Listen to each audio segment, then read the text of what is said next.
Donc j'aimerais vous raconter l'histoire de 4 enfants. C'est 2 frères et 2 sœurs qui, derrière les portes d'une armoire, vont découvrir un monde. Il y a des points dans l'équipe de grâce. C'est un monde merveilleux, ils y voient plein de choses, mais c'est aussi un monde qui est en guerre, qui est sous le joug d'une fausse reine, la sorcière blanche, qui répand la terreur. Ces 4 enfants, ils ne savent pas, mais ils font l'objet d'une prophétie qui annonce que quand 2 fils d'Adam et 2 filles d'Ève arriveront à Narnia, Aslan, le vrai roi, reviendra et il les mettra comme roi et reine de Narnia.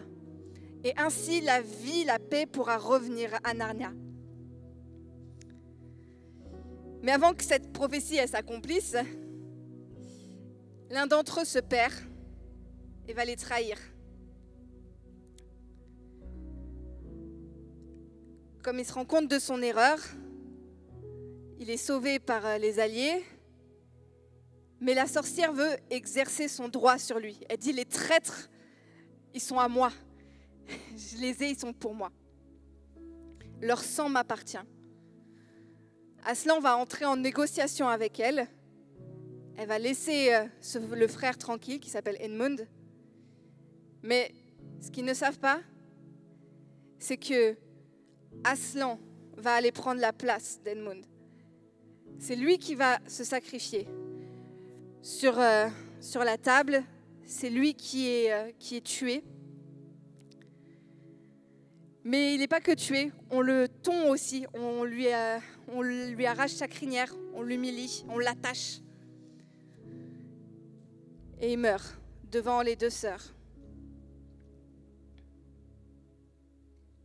Sauf que ce n'est pas la fin de l'histoire. Même si la reine et son armée croient qu'ils ont gagné, lui revient au milieu de la bataille. Et il est en vie. Et alors qu'il avait été tondu, il revient avec sa crinière, il est tout entier, c'est un nouveau corps.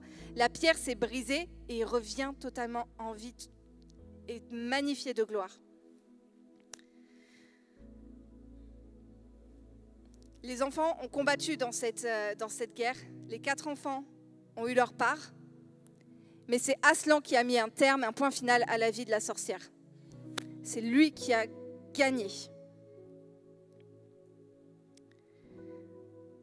Dans cette saga qui s'appelle les Chroniques de Narnia, l'auteur C.S. Lewis a laissé des images évidentes d'allégories bibliques. Là, vous avez très bien compris qu'Aslan, c'était Dieu, c'était Jésus. Ça représentait vraiment cette incarnation. Et je veux que vous preniez garde à plusieurs parallèles. Je vais étayer au fur et à mesure. Dieu veut vous couronner comme Aslan a couronné les 4 enfants. Mais voilà, avant leur couronnement, il y a eu plusieurs choses.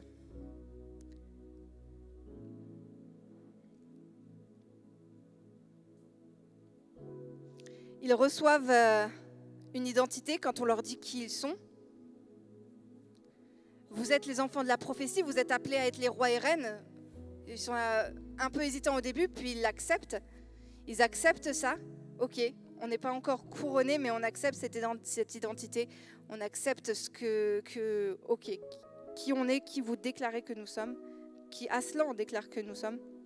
Et ils sont reconnus par les autres. Les autres vont les appeler majesté. Ils vont s'incliner devant eux. Et vous savez, dans la vie de Jésus, pas dans la vie de Jésus, mais quand Jésus est venu sur terre, il n'a vécu qu'un seul couronnement et il était loin d'être glorieux. Mais il était significatif aussi. C'était quelque chose qui était plein de sens. Les choses ne se passent jamais au hasard avec Dieu et elles ne sont jamais rapportées au hasard dans la Bible. La couronne que Jésus a reçue physiquement avant d'être sur la croix, c'est une couronne d'épines. Et elle a une symbolique. Je me suis souvenue il y a un vieil enseignement qui m'est resté en tête pendant des années, qui parlait de cette couronne, je ne l'ai jamais réentendu après, qui disait cette couronne d'épines sur la tête. Ces épines qui viennent entrer dans la peau et dans la chair de Jésus. C'est une illustration de tout ce qui peut être pensée, mensonge, attaque que l'ennemi a mis en vous à ce niveau-là. Et ça, dans toute la plénitude de l'œuvre accomplie à la croix, il l'a porté aussi. Et vous n'avez pas à porter cette couronne-là. Ce sont des mensonges. Une fois que vous avez accepté la vie avec Jésus, cette couronne n'a plus de puissance. Alors oui, évidemment, ça ne va pas s'enlever en un souffle. Pas toujours. Ça peut, mais pas toujours. Il faut laisser le Saint-Esprit faire, qui va enlever épine par épine comme on enlève des échardes. Mais une fois que vous avez identifié cela, que vous avez en plus reçu la vraie couronne, vous êtes dans une nouvelle identité. Dieu vous donne une nouvelle couronne. Dans Psaume 103, verset 4, il est écrit « C'est lui qui délivre ta vie de la fausse, qui te couronne de bonté et de miséricorde. » La fausse, c'est aussi bien ta situation désespérée que la fausse qui était prévue pour t'enterrer. Il te délivre de ça. Et Psaume 8, 5 à 6, quand il parle de l'homme, tu l'as fait de peu inférieur à Dieu et tu l'as couronné de gloire et d'honneur. Dieu nous aime tellement. Ça, c'est la couronne qu'il vous donne quand vous acceptez votre identité de fils et de fille de Dieu. Votre statut change, vous changez de couronne. Peter, l'aîné des frères, n'a pas attendu qu'Aslan revienne en vie, parce qu'il ne savait pas ce qui allait se passer, pour prendre la tête de l'armée et lancer l'armée après la sorcière blanche. L'autorité lui avait été déjà transmise.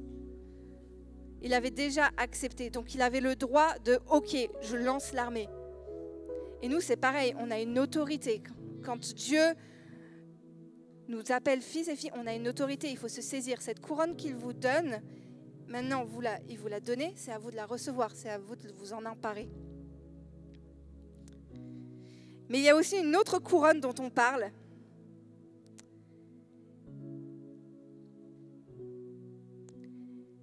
Et ces 4 enfants, les Pevensie, sont dans le film couronnés après la bataille. C'est un beau couronnement. Chacun à leur tour, on dépose des couronnes sur leur tête. Ce couronnement, il a lieu après quoi ? Après la guerre, après la bataille. Il y a un autre couronnement qui vient. C'est celui après la bataille. Alors vous inquiétez pas, on ne va pas vous demander de tenir une épée et un arc. Mais vous avez à combattre. Tout au long de votre vie, vous avez à combattre. Que ce soit des batailles, que ce soit une course, que ce soit le combat, vous aurez à vivre ces choses. Et dans 2 Timothée 4, 7 et 8, on dit « J'ai combattu le bon combat. J'ai achevé la course, j'ai gardé la foi.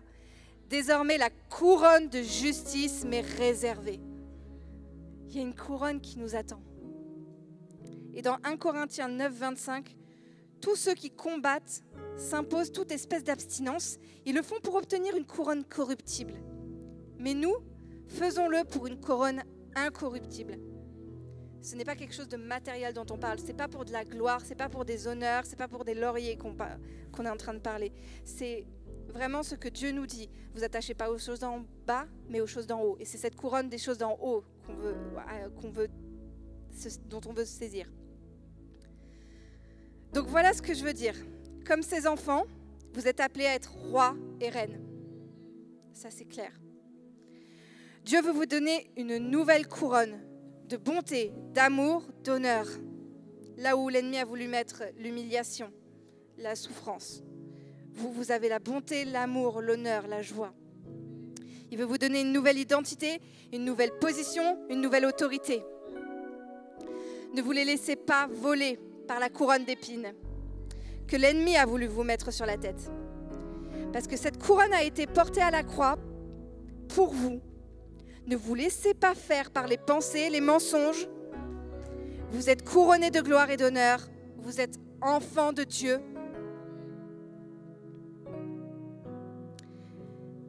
Que ces épines ne viennent pas non plus vous détourner de la course. Vous empêchez de combattre le bon combat et vous volez la couronne d'éternité. Restez attachés. Et n'oubliez pas que c'est Dieu qui a fait le plus gros. C'est lui qui a vaincu la mort. La mort n'a pas pu passer. Dans le film, il revient à la vie parce qu'il dit « La sorcière a oublié les lois ». Elle dit que si un sang innocent est versé, la mort fait demi-tour. C'est ce que Dieu a fait pour nous. Il l'a vaincu. Il a vaincu la mort, il a vaincu le péché pour vous avoir avec lui.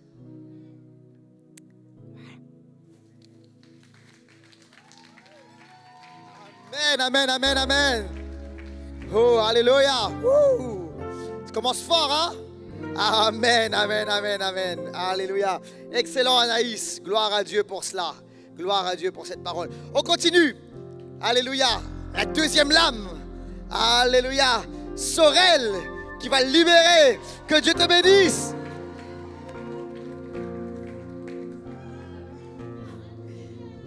Gloire à Dieu.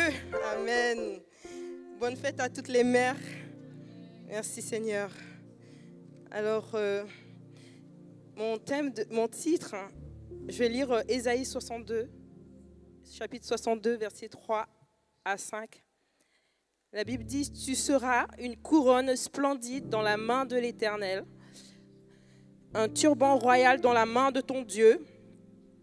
On ne t'appellera plus abandonné, on ne dira plus à ta terre dévastation, mais on t'appellera mon plaisir éternel, et l'on appellera ta terre mariée, car l'Éternel prend plaisir en toi, et ta terre aura un mari.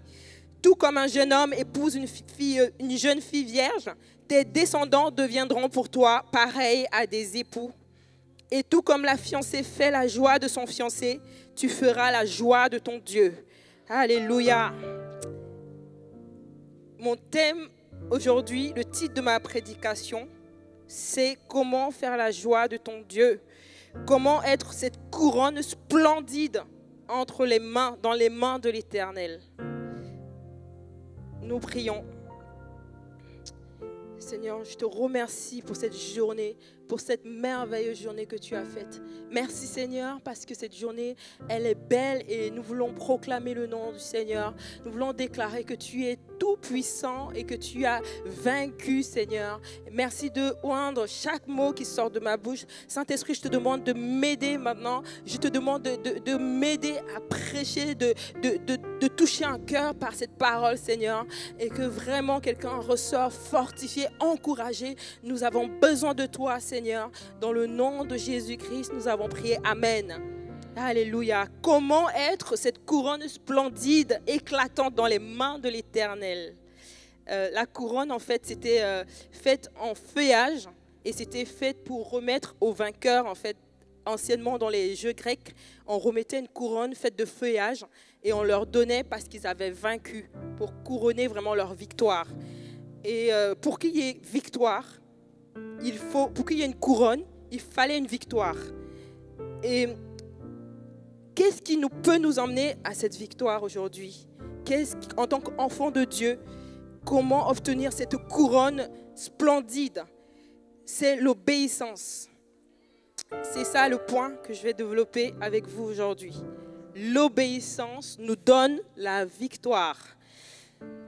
Le mot obéissance vient du grec hop, ok. Ça se prononce hop, ok. Ça signifie acquiescement, soumission. Et l'exemple de Jésus-Christ, nous allons voir le modèle de Jésus, le modèle par excellence. Jésus-Christ est le modèle d'obéissance par excellence. Dans Philippiens chapitre 2 au verset 8, il est écrit que votre attitude soit identique à celle de Jésus-Christ. Lui qui est de condition divine, il n'a pas regardé son égalité avec Dieu comme un butin à préserver, mais il s'est dépouillé lui-même en prenant une condition de serviteur, en devenant semblable aux êtres humains, reconnu comme un homme, comme un simple homme. Il s'est humilié lui-même, faisant preuve d'obéissance jusqu'à la mort, même la mort sur la croix. C'est aussi pourquoi Dieu l'a élevé à la plus haute place et lui a donné le nom au-dessus de tout nom, afin qu'au nom de Jésus, chacun plie le genou dans le ciel, sur la terre et sous la terre. Et que toute langue reconnaisse que Jésus-Christ est le Seigneur à la gloire de Dieu le Père. Jésus-Christ est le modèle d'obéissance par excellence. Il n'a pas regardé à sa position d'égalité. Il s'est humilié lui-même. Et quand nous donnons notre vie à Jésus, quand nous acceptons Jésus-Christ dans notre vie, nous faisons partie de son équipe, l'équipe des vainqueurs. Et parce qu'il a la victoire, nous aussi, nous avons la victoire. Et on est d'accord que dans une équipe, lorsque le capitaine gagne, c'est toute l'équipe qui gagne. Alors nous faisons partie de l'équipe de Jésus-Christ. Mais à une condition. La Bible dit dans 1 Corinthiens 15, au chapitre 15, verset 57, « Grâce soit rendue à Dieu qui nous donne la victoire par notre Seigneur Jésus-Christ. » Et la condition ultime, c'est d'obéir. L'obéissance nous permet d'avoir cette victoire et de faire partie de l'équipe des vainqueurs. Alléluia. Donc, c'est quoi concrètement dans la vie de tous les jours? L'obéissance, ça va être dans les gestes, dans des actions concrètes. En fait, ce qui se passe, c'est qu'une fois que tu reçois le Seigneur, tu reçois aussi le Saint-Esprit qui vient te conseiller. En fait, il suffit d'ouvrir son cœur et demander à Dieu quel acte d'obéissance nous pouvons mettre en place pour, en fait, faire la joie de Dieu, pour lui plaire, en fait. Il y a plusieurs actions, par exemple, faire du bien à quelqu'un, laisser sa place dans le métro, aimer quelqu'un, faire du bien, accueillir quelqu'un chez soi, conduit par le Saint-Esprit. Je sais que chez nous, en Afrique, on a une certaine facilité à le faire. On a grandi en voyant des gens à la maison. Une fois que tu es chrétienne, sous l'inspiration du Saint-Esprit, accueillir quelqu'un chez soi, ouvrir les bras à quelqu'un, aller prier pour quelqu'un dans un hôpital, prier dans la rue, parler à quelqu'un de Jésus, des petites actions concrètes qui vont faire la joie de notre Dieu et nous permettre d'avoir cette couronne incorruptible, cette couronne splendide. Tel qu'il est écrit dans Matthieu 25, au chapitre 25, à partir du verset 35. Matthieu, du coup c'est Matthieu, chapitre 25, versets 35 à 36. Car j'ai eu faim et vous m'avez donné à manger, j'ai eu soif et vous m'avez donné à boire, j'étais étranger et vous m'avez recueilli. Au verset 40, il est écrit, et le roi leur répondra, je vous le dis en vérité, toutes les fois que vous avez fait cette chose à l'un de ces plus petits, de mes frères, c'est à moi que vous les avez faites. Dans la Bible, on a plusieurs illustrations de l'obéissance. On a dans l'Ancien Testament, Naaman, qui était le capitaine de l'armée de Syrie. Il avait de la lèpre et il a entendu parler qu'il y avait un prophète en Israël qui guérissait les malades. Et du coup, il s'est rendu en Israël pour aller voir le prophète Élisée. Et le prophète Élisée lui donne un acte qui n'avait rien à voir avec ce qu'il attendait en fait avec sa maladie. Le prophète lui demande d'aller se plonger 7 fois dans les eaux. Et lui, il est un peu surpris parce que en tant que commandant de l'armée, il a toujours vu des exploits. Il se dit, mais comment ça se fait? Moi, j'imaginais qu'il allait me demander, il allait faire descendre le feu du ciel, il allait peut-être faire une incantation bizarre. Il me demande tout simplement d'aller me plonger dans les eaux. Comment ça se fait? Et il hésitait et ses serviteurs lui demandent d'y aller et il y va et il obtient sa guérison. C'est dans 2 Rois, chapitre 5. On a aussi l'aveugle-né, la guérison de l'aveugle-né. Il y a autant dans Jean, chapitre 1, verset 11. C'était un aveugle, il est né aveugle et Jésus lui demande d'aller... Jésus, en fait, il applique de la boue sur ses yeux. Il lui demande d'aller se laver dans les eaux. Il y va et il trouve sa guérison. On a plusieurs exemples. On a aussi la prise de Jéricho par le peuple d'Israël, où Dieu leur demande de faire 6 fois le tour de la ville, 1 fois par jour, pendant 6 jours. Et le 7e jour, il leur dit de crier, de crier. Et là, à ce moment-là, le 7e jour, les murs de Jéricho sont tombés parce que les enfants d'Israël louaient leur Dieu. C'était un acte puissant. Donc la victoire, en fait, dans notre vie, ça peut venir d'une action qui n'a rien à voir avec la lutte dans laquelle nous sommes engagés. Donc pour prendre un exemple concret, il y a un homme qui vivait en Île-de-France et il cherchait du travail depuis un certain temps. Il décide, en fait, il savait faire de la musique, de la guitare, jouer de la guitare. Et le Seigneur met à cœur d'aller jouer de la guitare dans les rues de Paris. Et il obéit, tout simplement. Et non seulement il a obtenu des sous, il a eu de l'argent, mais après quelques jours, on l'a appelé là où il avait candidaté. On lui a dit, monsieur, on a un boulot pour vous. Mais je crois que le diable en avait tellement marre de l'entendre chanter dans les rues qu'il a libéré son travail, en fait, par un acte tout simple d'obéissance qui n'avait rien à voir. Et cet homme, il est bien, il a son travail. Pareil pour une autre femme qui cherchait aussi du boulot. Et le Seigneur lui a mis à cœur d'ouvrir sa maison pour un groupe de prière, comme on fait toutes les semaines à Impulsion. On a des groupes, on se rassemble en fait soit sur Zoom ou en présentiel. Il y a deux formules, soit à distanciel ou en présentiel. Et cette dame, elle décide d'accueillir chez elle des gens de son église ou des voisins pour prier. Voilà. Et au bout de quelques semaines, cette dame a obtenu un CDI. Et jusqu'aujourd'hui, elle travaille.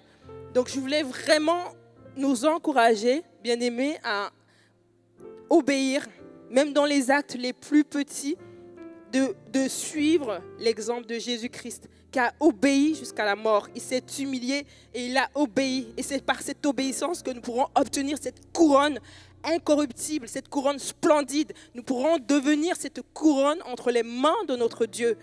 Alléluia. Voilà, c'est ça mon message aujourd'hui. Gloire à Dieu.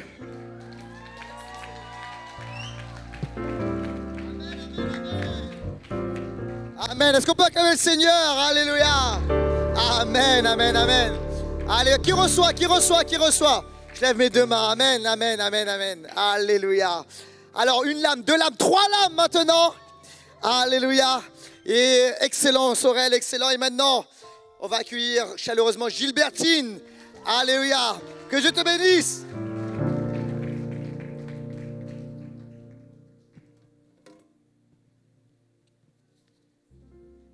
Bonjour tout le monde. En fait, tout a été dit. Qu'est-ce que je peux dire encore? Je vais faire peur à Laurent encore une fois. Donc, Laurent, il nous avait demandé de faire le message et tout. Et en fait, j'ai eu mon message hier. Et une partie ce matin.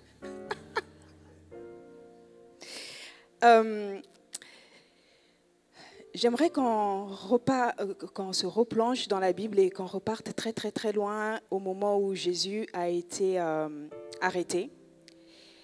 Je fais référence à Matthieu 27, 29, où à un moment donné, on l'arrête, on demande de choisir au peuple, choisissez Barabbas ou alors Jésus. Le peuple choisit Barabbas, bien entendu. Ensuite, s'ensuit un certain nombre d'actes à l'égard de Jésus, qui vont être des actes très humiliants.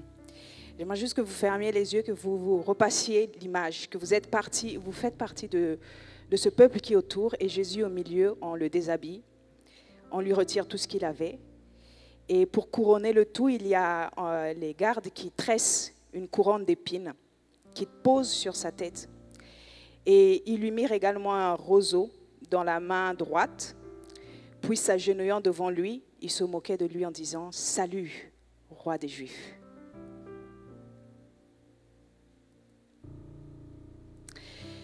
Normalement, le couronnement est un acte signifiant l'élévation à une position d'honneur, d'autorité ou une consécration.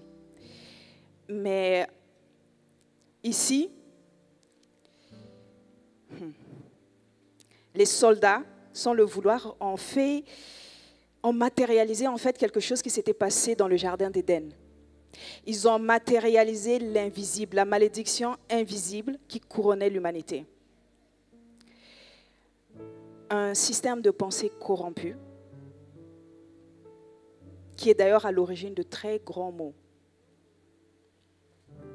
Une intelligence qui est teintée. Vous vous souvenez de ce qui s'est passé dans le jardin d'Éden?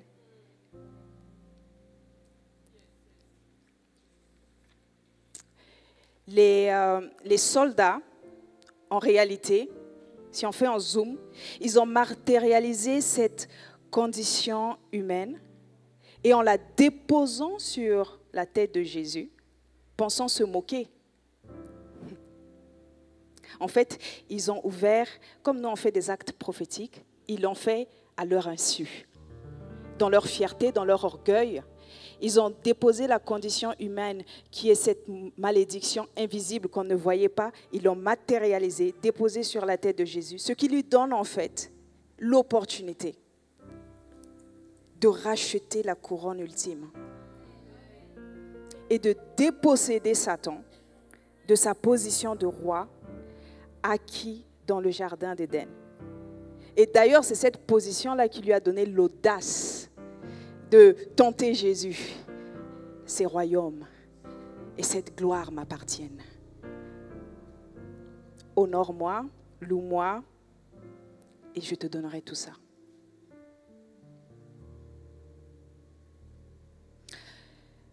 Au final, par cette couronne d'épines,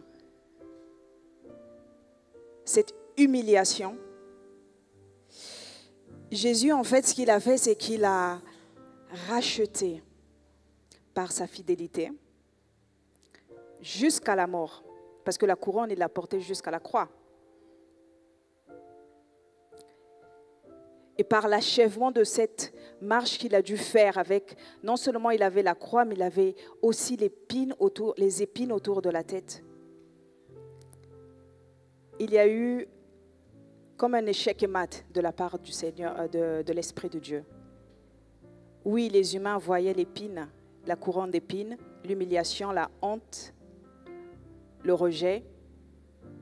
Mais Dieu a vu la porte pour racheter et remplacer cette couronne d'épines par une couronne de justice, par une couronne de vie. Et donc, à la place de la couronne d'humiliation, il nous a acquis par son sacrifice une couronne d'honneur.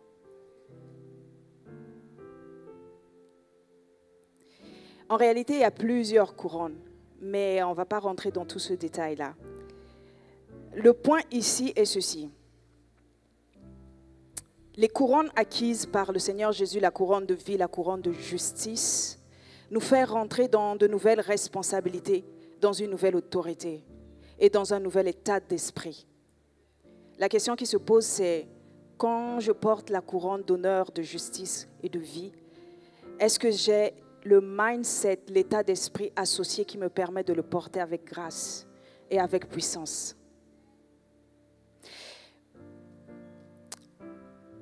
Parce que vous voyez, il y a un sujet intéressant dans les couronnes. C'est que la couronne d'épines n'est pas juste une couronne d'épines. Puisqu'elle est posée sur la tête, elle est la représentation du voile qui obscurcit notre entendement. Donc, Jésus qui part à la croix avec cette couronne d'épines, il enlève, il retire ce voile. Donc, ce voile qui rendait aveugle des réalités spirituelles et des réalités du royaume est levé. Ça veut dire que les réalités spirituelles pour nous ne sont plus en dehors de l'entendement de notre intelligence humaine, puisque notre intelligence humaine va être renouvelée par la puissance de l'Esprit en nous. Et donc nous pouvons rentrer pleinement dans ça, dans une nouvelle identité. Mais vous voyez également que pour pouvoir obtenir la couronne, il y a eu quand même un prix à payer. Le prix à payer étant que disciples de Jésus, nous suivons notre Maître. Un couronnement, un prix à payer. Un couronnement, ça veut dire aussi de nouvelles responsabilités, une nouvelle autorité, une onction qui est associée pour pouvoir agir. Et surtout, ça veut dire un état d'esprit différent. Et nous ne pouvons plus marcher de la même manière que nous marchions. Parce que nous n'avons plus le voile qui obscurcissait notre pensée et notre entendement. Maintenant, nous marchons avec la réalité du ciel sur la terre et en tant que représentants du ciel sur la terre, nous représentons notre Maître dans les cieux. Et nous ne sommes plus obscurcis par l'intelligence et la sagesse humaine qui, en fait, a commencé dans le jardin d'Éden et par lequel on a été contaminé. Et je vais prier juste par rapport à ça. Que maintenant l'Esprit du Seigneur et par le sacrifice qui a été fait à la croix, par le sang et la puissance de Jésus, que le voile qui a été déchiré, de la même manière qu'il a été déchiré dans le temple, que le voile qui obscurcissait notre entendement de la compréhension, de l'intelligence, du renouvellement de l'intelligence de ce qu'est le monde spirituel, se déchire maintenant et que la lumière fasse place. L'obscurité s'en va et la lumière fait place. Dans le nom de Jésus. Amen.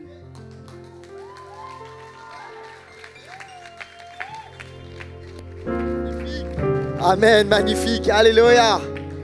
Amen, amen, excellent Gilbertine, excellent. Je veux une convergence. Vous savez ce que j'ai aimé là? Ce que j'aime, c'est que n'y a pas eu de concertation. En fait, dans les messages, volontairement, il y a peu de concertation, ils ont prié, etc. Et en fait, qu'est-ce que Dieu veut dire à l'Église? Vous êtes là? Et là, il y a une convergence dans les 3 messages, les 3 lames là qu'on a entendues. Alléluia, c'est excellent. Quelqu'un reçoit dans ce lieu? Amen, amen, amen. Je reçois, alléluia. Alléluia. Et maintenant, j'ai envie de dire la 4e lame. Alléluia. On va accueillir Yveline, que Dieu te bénisse. Amen. Alléluia. Merci Seigneur pour cette atmosphère de gloire. Couronné, pas vrai? La couronne, c'est l'éclat. Mais il y a un endroit sur lequel il faut mettre la couronne, pas vrai? C'est la tête, pas vrai? Alors ce soir, le titre de mon message, c'est « Couronné, le mystère de la tête ». Je remercie toutes ces servantes de Dieu qui ont vraiment dit des choses extraordinaires. Et du coup, je vais compléter un petit peu avec la tête. La tête, c'est le lieu de l'origine, mais c'est aussi le lieu du retour. Parce que tout commence dans la tête. Amen. Et en hébreu, le mot tête se dit roche. Roche, ça signifie commencement. En hébreu, le premier verset, c'est Bereshit. Dans le Bereshit, on a le mot roche qui veut dire commencement. Et Adam, c'est lui qui marque le commencement de l'histoire de l'humanité. Amen. Mais il se trouve que Adam a désobéi, merci Sorel, et il a perdu la vision spirituelle. Dans la tête se trouvent les yeux. Lorsque tes yeux ne sont pas fixés au bon endroit, tu risques de chuter. Et ce n'est pas seulement un acte de désobéissance, c'est aussi un changement de perspective. Parce que lorsque l'homme ne regarde plus vers Dieu, et lorsqu'il regarde vers lui-même, il peut tomber, il peut chuter. Et je pense que Adam, il n'a pas regardé vers Dieu. Il a peut-être regardé au niveau de son nombril parce que la Bible dit que lorsqu'il a ouvert les yeux, il a vu qu'il était nu. Donc je me dis peut-être que c'était là qu'il regardait. Et c'est ce qui fait aussi qu'il a perdu le chemin. Mais nous avons Jésus, le deuxième Adam, qui est venu nous repositionner dans notre axe que Adam nous avait fait perdre. Et la Bible est extraordinaire parce qu'elle ne laisse rien au hasard. Et dans le plan de Dieu, Jésus est mort à Golgotha. Golgotha signifie le lieu du crâne. Alors si tout a commencé dans la tête, tout a terminé aussi dans la tête parce que le Seigneur a restauré notre axe dans le nom puissant de Jésus. Il te permet aujourd'hui de te réaligner.